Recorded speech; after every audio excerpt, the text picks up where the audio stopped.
Merhaba arkadaşlar. Ben Arda.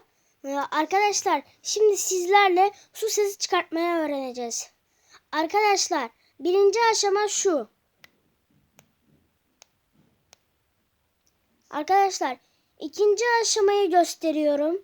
Dikkatli izleyin. Yoksa yapamazsınız.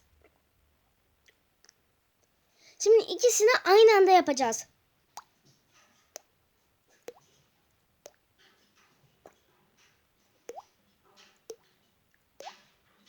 Evet arkadaşlar böyle su sesi çıkartmayı öğreneceğiz.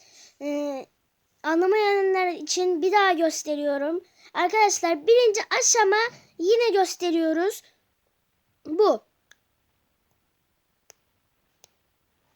İkinci aşamada bu.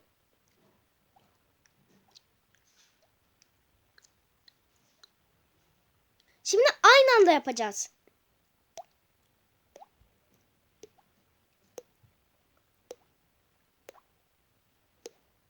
Arkadaşlar bu sefer yapamadım fazla.